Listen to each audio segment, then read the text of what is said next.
আপনি সত্যিই কি রাসূল সাল্লাল্লাহু আলাইহি ওয়াসাল্লামকে চেনেন? আপনি কি কখনো নিজেকে জিজ্ঞেস করেছেন আপনি রাসূল সাল্লাল্লাহু আলাইহি ওয়াসাল্লাম সম্পর্কে যতটুকু জানেন তার কতটুকু শারঈ মূলনীতির আলোকে প্রমাণিত?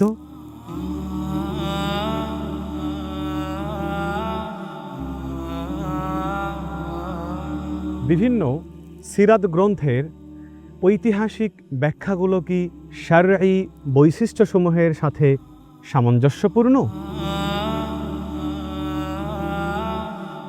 রাসূল সাল্লাল্লাহু আলাইহি ওয়াসাল্লামের যুদ্ধগুলো কি শুধুই আত্মরক্ষামূলক ছিল নাকি সম্প্রসারণমূলক? আজকের মুসলিম রাজনীতি কি সত্যি নববী রাষ্ট্রচিন্তার উত্তরাধিকার, নাকি আমরা সিরাতকে ভিন্নভাবে পরিবাহিত করছি? এমন সব হাজারো দুর্বোধ্য ও সংশয়পূর্ণ বিষয় সম্পর্কে অবগত হতে এবং রাসূল সাল্লাল্লাহু আলাইহি ওয়াসাল্লামকে নতুনভাবে জানতে যুক্ত হন মুসলিম ইউনিভার্সিটির সিরাতুর রাসূল সাল্লাল্লাহু আলাইহি ওয়াসাল্লাম কোর্সে।